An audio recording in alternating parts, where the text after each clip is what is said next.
Montana Territory, late November 1882, the snow was falling hard and fast when Georgia Belleman ran. Her boots hit the frozen ground in sharp, desperate strikes, petticoats soaked and heavy from the storm. The white of her wedding dress, now mudded and torn, trailed behind her like a ghost she was trying to outrun. Her lungs burned from the cold, from panic, from the memory of Thomas Langley's hand crushing her wrist just an hour ago, telling her she would marry him whether she liked it or not. She had not liked it. She had never liked him. The river was ahead. The Bitterroot, half frozen and running fast beneath broken slabs of ice. She stumbled toward it, clutching the wool cloak she had stolen from the church's coat rack. It belonged to a child. It barely closed around her shoulders, but it was something. She had nothing else behind her. Hoofbeats cracked through the trees, her breath hitched. She had minutes, maybe less. There was no bridge in sight. Only the wild, dark water and the ice that snapped and shifted in patches.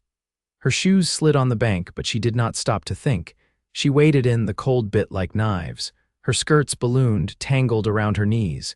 She gasped, arms out, stumbling forward. The current wanted her. It pulled, hungry and strong. She shoved forward anyway, teeth clenched, heart pounding. Halfway across, the ice cracked under her foot. She went under. The water swallowed her, numb and blinding. She kicked, pushed, hands clawing through darkness until she broke the surface, gasping. Her fingers found a frozen branch near the far bank. She held on, panting, coughing. "Hey!" a voice shouted from the trees. She turned her head just enough to see the man on horseback riding fast toward her. Not Langley. This man rode like he knew the land, like he was not chasing her but charging in to help. He dropped off his horse and ran to the edge of the river. "Hold on," he called, voice low but sure. "Do not let go, I've got you." She could not answer. Her lips were blue now, her arms shaking. But she held on. The man waded in fast, boots crunching through the icy edge. His coat was dark, his hat pulled low, jaw rough with stubble, eyes sharp and steady. He reached her, wrapped strong arms around her waist, and pulled her from the river like she weighed nothing. Back on land, she collapsed to her knees, coughing hard. His hands moved fast, pulling off his coat, wrapping it around her, rubbing her arms to bring warmth back. "You all right?" he asked. She met his eyes. They were the color of wet earth, clear and kind. She blinked, shivering. "I think so." "You are safe now," he said simply. She was not sure why, but she believed him. He helped her to her feet. She could not stop shaking. Her teeth chattered. The wind cut like blades. His horse, a tall chestnut gelding, stood waiting just a few feet away. "Can you ride?" he asked her. She nodded, though she was not sure. He helped her up anyway, careful and gentle, and then climbed up behind her, wrapping his arms around her to keep her steady and warm. His coat was thick and smelled of pine and smoke. She leaned back against his chest, half from weakness, half from instinct. His warmth was steady, grounding. "I'm Vincent Ward," he said as they rode through the snow. "What's your name?" "Georgia," she whispered. "Georgia Belleman." He glanced down at her. "Where were you headed?" "Anywhere that is not back there," she said, her voice cracked. "I was supposed to marry a man I did not choose. I ran." He was quiet for a moment. "Good." That one word hit her like a bomb. She closed her eyes for a second, letting herself rest against him. They rode through the trees until they reached a small cabin nestled against the hillside, smoke curling from the chimney. Vincent helped her down and opened the door, guiding her inside. The warmth hit her like a wave. There was a fire burning, a table with a few books, a bed against the far wall. "Simple but well kept. I will get you dry clothes," he said. She nodded, teeth still chattering. "Thank you." He returned with a folded shirt and wool trousers, clearly his. She took them with shaking hands and slipped behind a curtain hung across one corner. Her fingers fumbled with the buttons. Every inch of her shook. Her skin was red from the cold. She changed quickly and stepped out barefoot, wrapped in his shirt that hung past her thighs, pants cinched at the waist with a bit of leather. He looked up and met her eyes. "You are lucky to be alive," he said softly. "I know." He handed her a blanket and a mug of something warm. She sipped. It was tea, bitter but hot. She sat by the fire, holding it with both hands. He watched her for a moment, then sat across from her. "You crossed that river like a woman who had no other choice." "I did not," he nodded. That was all he said. He seemed to understand the things she did not have words for, and that mattered more than anything. Outside, the storm picked up. The wind howled against the walls. Inside, the fire crackled. Georgia sat wrapped in a blanket, her hair slowly drying in waves around her face, watching this quiet man who had saved her. "Why did you help me?" she asked. Vincent met her eyes. "Because you needed help. And if I had been someone else, I still would have helped." She looked down, swallowed. "I do not have anywhere to go, you do now." Silence fell between them, but it was not empty. It was full of something she had never felt before with Thomas Langley or anyone else in that town's safety. "Thank you," she said again, voice low. He nodded. "You are welcome here, for as long as you need." Georgia looked at him. At the man who had waited unknowingly on the other side of the river, who had caught her when she fell, who said little but made her feel more seen than anyone ever had. For the first time in days, she felt her breathing settle. She was not just alive, she was safe. And something deep inside her whispered that maybe, just maybe, this was where she was always meant to be. The storm didn't break by morning. Snow pressed against the windows in thick drifts, the sky outside a flat gray that made the cabin feel smaller than it was. Inside, warmth lingered from the fire Vincent had kept alive through the night. Georgia had slept curled on the cot beneath a spare quilt, her breathing low and even, her damp hair braided loosely to keep it from tangling. He'd sat nearby in the chair, boots stretched toward the hearth, rifle across his knees, not because he expected trouble, but because the habit was too deep to break. When she stirred, her eyes opened slow and alert, not startled. She pushed herself up, the quilt falling to her waist. "Did you sleep at all?" she asked, her voice still husky from sleep. He nodded once. "Enough." She swung her legs over the side of the cot. "I didn't mean to take your bed. You needed it more." She stood, careful with her balance, and crossed the room to the basin. He watched her move, deliberate, steady now, like someone learning to carry their own weight again. She dipped her hands into the water and winced at the chill. "I can warm more," he said, rising. She shook her head. "Cold's better than not clean." Vincent turned toward the stove, feeding it another log with practiced movements. Behind him, she dried her face with a cloth and folded it neatly on the table. Her shoulders were narrower than the shirt could hide, her hands quick and light. "You live out here alone?" she asked. "I do." "For how long?" 7 years. She leaned against the table. "That's a long time not to talk to anybody." "I talk when it's needed." Georgia looked around the cabin. "It's a good place, quiet." He glanced at her. "That what you want now?" "Quiet," she exhaled through her nose. "I want to stop feeling like I'm being watched." Vincent didn't offer comfort. He only nodded, and that was better. It meant he understood. They ate what he had: cornmeal cakes from the skillet, dried apples rehydrated in water and cinnamon. She ate slowly, her body still catching up to its own survival. When she was done, she helped clean the dishes without being asked. Later, he pulled on his coat and stepped outside to check the traps he'd laid before the snowfall. When he returned, carrying 2 hares and a fox, Georgia was mending a tear in the hem of the trousers he'd lent her, needle threaded, stitches even. Her brow was furrowed in concentration, not worry. "You sew," he said. "I had to learn fast," she replied. "My mother died when I was 14. Nobody else was going to make sure the dresses lasted." He hung the pelts near the fire. "You from Hamilton, east of there, little place called Lolo." She looked up. "My father ran a freight line for a while, till he didn't." Vincent didn't ask what had happened. He'd seen that look before, the one that meant the story didn't need to be told unless she chose to. Instead, he said, "There's a creek 2 miles south. If the snow lets up tomorrow, I'll take you to wash." She nodded. "You think they'll come looking?" "They might." Her fingers paused on the needle. "I'd rather die in that river than go back." He met her gaze. "Then you won't go back." The room settled into quiet again, not strained, but full of something that hadn't been there the day before. A shared understanding, a stillness between storms. Vincent busied himself with cleaning the rifle, oiling the parts with smooth, practiced care. Georgia finished her mending and folded the trousers neatly, setting them on the trunk beside the bed. By dusk, the sky outside burned a dull orange behind the clouds. The snow had stopped. The trees stood heavy and silent. Georgia stood at the window, arms crossed over her chest. Does it ever get easier? She asked, not turning around. He looked up from the chair. What? Starting over. Not knowing what the next day looks like, Vincent considered that. It doesn't get easier, but it gets clearer. She turned then, her face lit by firelight. Clearer how? You learn what to hold on to and what to leave behind. She watched him for a long time, then stepped closer. You're not what I expected. I'm not sure what that means, he said. I thought men like you were just stories to keep girls hoping. He didn't smile, but something softened in his eyes. I'm just a man, Georgia. I patch roofs and hunt game and try not to freeze come winter.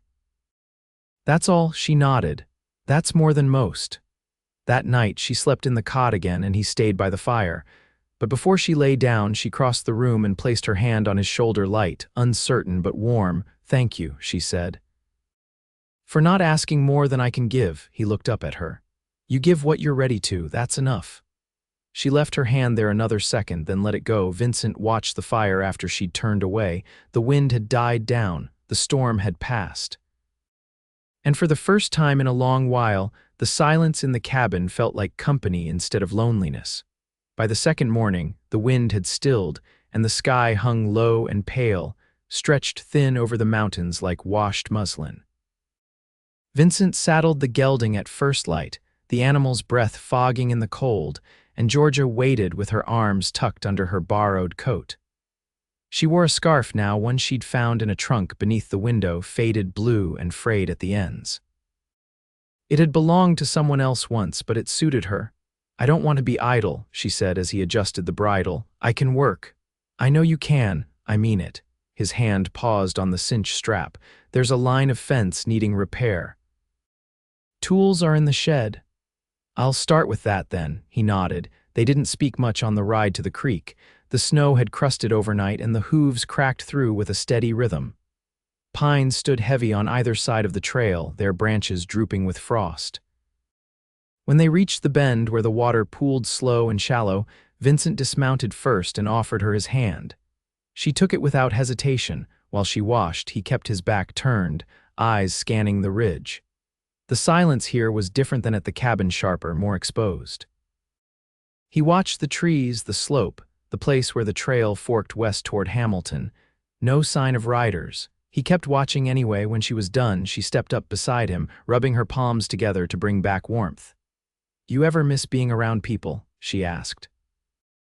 He didn't answer right away. Not like I used to. What changed? There was no one left worth missing. Georgia looked at him then, not with pity but with curiosity. Did you come out here to forget? No. I came because forgetting wasn't working. They mounted again and turned back toward the cabin. A few birds moved in the trees overhead, their wings sharp against the quiet. Did you lose someone? She asked. He kept his gaze forward. Wife, during the pox. It was quick. Georgia didn't push for more. She only said, I'm sorry, and meant it. Back at the cabin, she set to work on the fence behind the lean-to. The wire was rusted through in places, and the posts leaned like old men hunched from wind. She used a mallet and scrap timber from the woodpile, wrapping the wire with strips of rawhide to keep it taut. Vincent worked nearby, splitting logs for the stove, his sleeves rolled to the elbow, movements quiet and practiced. By afternoon, a hawk circled overhead, casting its shadow in slow loops across the snow. Georgia stepped back from the fence, wiping her hands on her skirt. Her cheeks were flushed from the cold, and a few strands of hair had come loose from her braid. I never thought I'd feel useful again, she said. He leaned on the axe handle. You're more than useful. She looked at him, not startled by the words, but steadied by them. You don't say much, do you? No need to, most times.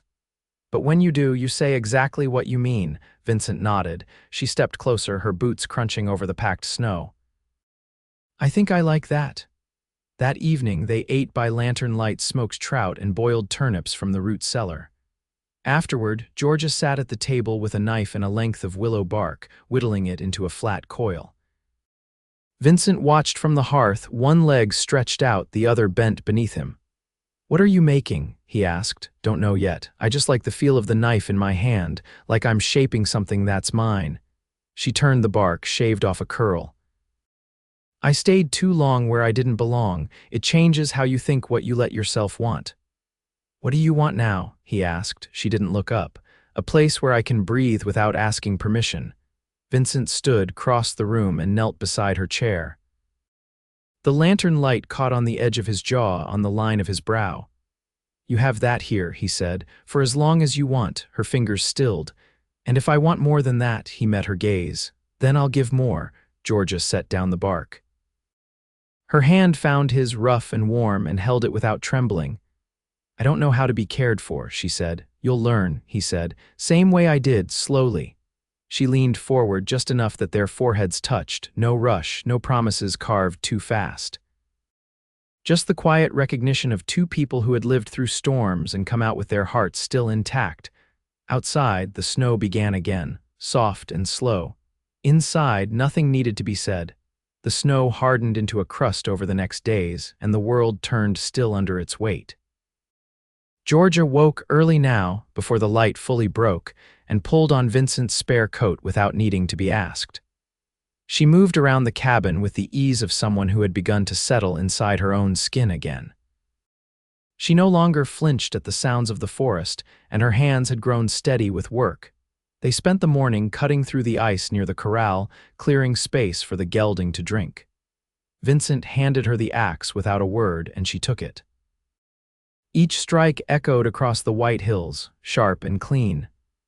When she paused to roll her shoulders, he passed her a strip of dried venison, and they chewed in silence. Later, while she restacked the kindling near the stove, she asked, "What did you do before all this?" He looked up from the saddle he was mending. Drove cattle for a while, then freight, mostly between Missoula and Fort Benton. She pushed a curl behind her ear. That's dangerous country. It was. Why stop? He ran a hand over the leather, smoothing a crease. Got tired of watching men fight over things that never mattered. Georgia leaned her hip against the table. You ever think about leaving here? I did once. Rode all the way south, near the border. Thought I might take up work in Arizona territory. Why didn't you? There were too many ghosts down there. She studied him. You talk like someone who's seen things most folks wouldn't believe. I've seen what people are capable of when they're desperate. Her voice dropped. Me too. He set the saddle aside, stood, and crossed to the window. The ridge beyond the tree line was faintly outlined in frost. You think Langley's still looking for you? He asked without turning. She walked to stand beside him. Men like that don't let go easy. If he comes, he'll find the trail ends here. She didn't answer. Instead, she reached for his hand, not out of fear but decision. Her fingers curled into his, firm and sure. I'm not afraid of him anymore, she said, but I know what I'd be losing if he ever found me. Vincent turned to face her. You wouldn't lose anything, not while I'm standing. Her eyes searched his. I believe you. They ate late that night after tending to a broken hinge on the barn door. Georgia had learned to move with purpose. Her sleeves rolled as she hammered nails and braced the wood. When they came inside, her cheeks were red from the cold, and her hair had come loose in the wind. Vincent stirred the stew while she dried her hands. She watched him, the way he moved through the small kitchen space like it had been built around him. She pulled out the tin cups and poured water from the pitcher. Was your wife kind? She asked. His jaw shifted slightly. She was quiet. Thoughtful, the kind who noticed what others missed. Do you think she would have hated me for being here? No, he said. She would have said you were brave. Georgia looked down at her cup. I don't feel brave, I just feel like I finally stopped lying to myself. That's braver than most. They sat close at the table that night, their chairs angled just enough to let their knees touch beneath the wood. The lantern burned low, casting soft shadows along the walls. Georgia reached across the table, not rushed, not shy, and laid her hand over his. I came here because I had nowhere else, she said, but I'd stay because of you. His fingers turned to catch hers. Then stay. She nodded, and the silence that followed wasn't silence anymore, it was understanding. It was the sound of something taking root. When she stood to stoke the fire before bed, he watched the way she moved through the room like she belonged in it. She paused at the hearth, then turned. Would it be all right, she asked, if I didn't sleep alone tonight? Vincent stood slowly. Only if you want to, I do. They set a second quilt on the cot and lay down side by side, not touching at first. Then her hand found his beneath the covers and he turned toward her. Their foreheads rested together. No more words passed between them. None were needed. Outside, the snow had stopped and the wind had settled. In the hush of the Montana night, two people who had once been strangers lay wrapped in warmth not just of blankets, but of something steadier. Something earned, and in that stillness Georgia finally slept without fear. The thaw came slow, as it always did in the high country. Days lengthened by inches, the snow line retreating from the porch stepped to the edge of the pines. Water trickled faintly through buried roots, and the earth began to unlock its hold. Georgia stood one morning with her hands in the cold soil, coaxing the last of the stones from a patch she and Vincent had cleared for a garden. Her sleeves were rolled, fingers caked in mud, and a smear of dirt cut across her cheekbone. Behind her, Vincent split cedar for fence rails, the steady rhythm of the axe keeping time with the birds just beginning to return. "I found a few wild onion bulbs," she called over her shoulder, brushing her palms on her skirt.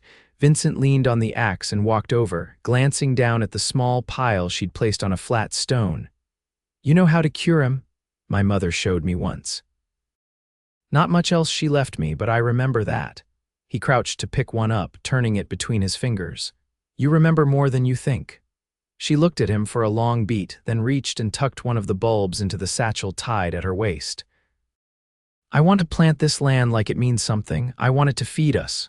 "It will," he said, rising. "We'll build it up together." That night they sat by the stove while the wind moved soft through the chimney. Georgia was mending again, but not out of necessity. She had begun stitching small lines of blue thread into the hem of her skirt, tiny flourishes that served no purpose but her own. Vincent watched her hands work, his posture easy, back against the wall. "You've changed the place," he said. "What do you mean?" "It's quieter, but not hollow." "Like it's full in a way it wasn't." Georgia looked down at the thread in her lap. "I never thought I'd be the kind of woman who made something feel full." He shook his head. "You didn't make it that way, you lit it up, there's a difference." She set the cloth aside and crossed to where he sat. He opened his arms without hesitation and she stepped into them, pressing her face to his shoulder. They were both worn from the day, from the weight of past years, but in that moment neither felt tired. "I was thinking," she said quietly, "about the way you never asked me to stay. You only made space for me to do it on my own." "I was hoping you would," he said, "but I needed it to be your choice." Georgia pulled back just enough to meet his eyes. "Well, I'm telling you now, I've chosen." They married in early April. The thaw had cleared the trail enough for Vincent to ride into Lolo and bring back a preacher.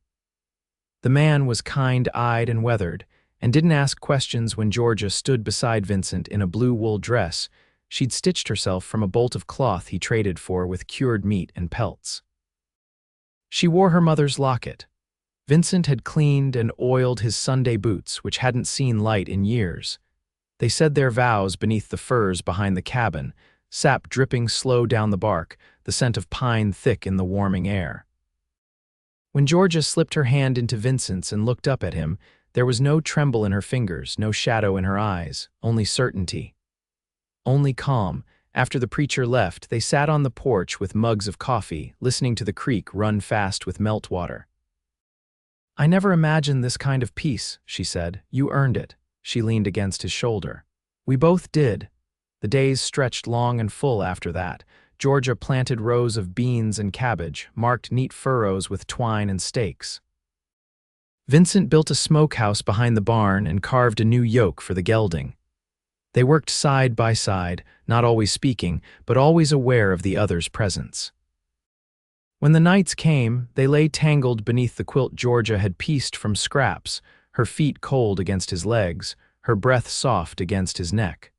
The world didn't stop outside their clearing.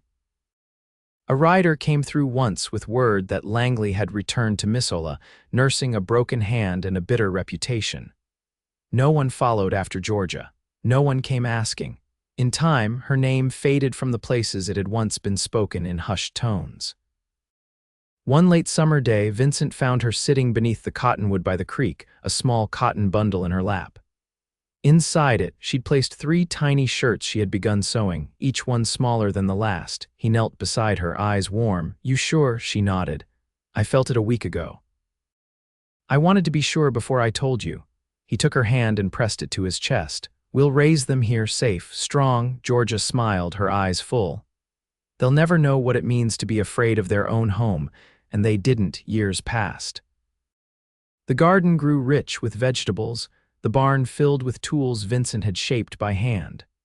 Georgia taught the children letters by the firelight, and Vincent taught them to track elk and split kindling without wasting effort. Their sons had his quiet strength and her sharp eyes.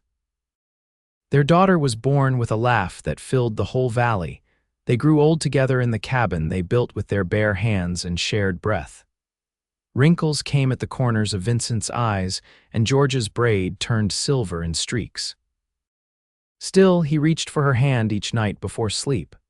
Still, she pressed her face to his chest and counted his heartbeat. In the end, there were no regrets, no shadows left behind them, only peace, earned and kept.